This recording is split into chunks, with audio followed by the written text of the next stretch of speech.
नमस्कार, मैं हूँ राधा राणा और आप देख रहे हैं आर्यभट्ट टाइम्स। बिहार की राजनीति में इन दिनों बयानबाजी का दौर तेज है और इस बार सुर्खियों में है राष्ट्रीय लोक जनशक्ति पार्टी के अध्यक्ष और पूर्व केंद्रीय मंत्री पशुपतिनाथ पारस। जमुई जिले के सिकंदरा में आयोजित एक विधानसभा स्तरीय कार्यकर्ता सम्मेलन में उन्होंने केंद्र सरकार पर जमकर निशाना साधा और वक्फ संशोधन विधेयक को देश में उन्माद फैलाने वाला करार दिया। इस दौरान उन्होंने न सिर्फ केंद्र की नीतियों पर सवाल उठाए बल्कि अपने भतीजे चिराग पासवान और भाभी राजकुमारी देवी को लेकर भी तीखे बयान दिए, जिससे पारिवारिक मतभेदों की परतें एक बार फिर खुलकर सामने आ गई। जी हां, पारस ने कहा कि राष्ट्रीय लोक जनशक्ति पार्टी आगामी विधानसभा चुनाव की पूरी तैयारी कर रही है। उन्होंने कहा कि पार्टी राज्य की सभी 243 सीटों पर इंटरनल सर्वे कर रही है और जल्द ही तय किया जाएगा कि कितनी सीटों पर चुनाव लड़ा जाएगा। कार्यक्रम के दौरान कार्यकर्ताओं से जुड़ाव बढ़ाने और संगठन को मजबूत बनाने पर जोर दिया गया। उन्होंने कहा कि पिछले 3 महीने से लगातार कार्यकर्ता सम्मेलन और सदस्यता अभियान चलाकर लोगों को पार्टी से जोड़ा जा रहा है और पार्टी पूरी तरह जनता के मुद्दों पर काम कर रही है। वक्फ संशोधन विधेयक पर पूछे गए सवाल पर पारस ने कहा कि यह विधेयक संविधान के मूल सिद्धांतों के खिलाफ है और देश में फूट डालने की कोशिश है। उन्होंने यहाँ तक कह दिया कि अगर लोकसभा में भाजपा को 400 सीटें मिल जाती तो वह संविधान तक बदल देती, लेकिन जब ऐसा नहीं हुआ तो अब समाज में नफरत फैलाने के लिए ऐसे विधेयक लाए जा रहे।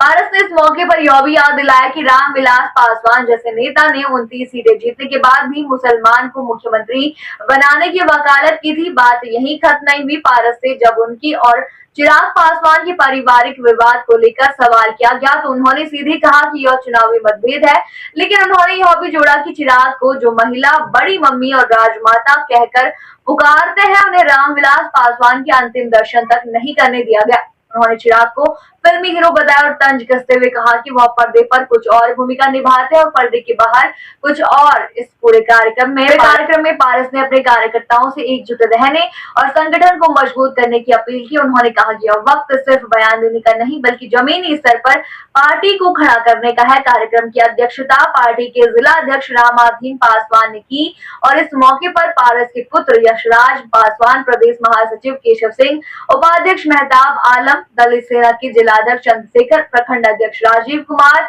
और प्रवक्ता दीपक कुमार सिंह समेत सैकड़ों कार्यकर्ता मौजूद रहे। इस बयानबाजी के बीच साफ है कि बिहार की राजनीति अब सिर्फ मुद्दों तक सीमित नहीं रही बल्कि व्यक्तिगत और पारिवारिक टकराव भी इसमें अहम भूमिका निभा रहे। एक और पारस अपने अनुभव और वरिष्ठता के बल पर खुद को असली वारिस साबित करने की कोशिश कर रहे हैं। वहीं चिराग पासवान युवाओं के बीच अपनी छवि और आक्रामक अंदाज से अलग पहचान बनाने में जुटे हैं, लेकिन इस टकराव का असर पार्टी और जनता दोनों पर पड़ेगा, यह तय है। बिहार विधानसभा चुनाव अब नजदीक है और हर पार्टी अपनी अपनी रणनीति में जुट गई है। ऐसे में देखने वाली बात यह होगी कि क्या पारिवारिक मतभेदों से ऊपर उठकर लोक जनशक्ति पार्टी अपने राजनीतिक लक्ष्य को हासिल कर पाएगी या फिर यह आपसी टकराव पार्टी को और ज्यादा नुकसान पहुंचाएगा। आने वाला समय बताएगा कि जनता किसके साथ जाती।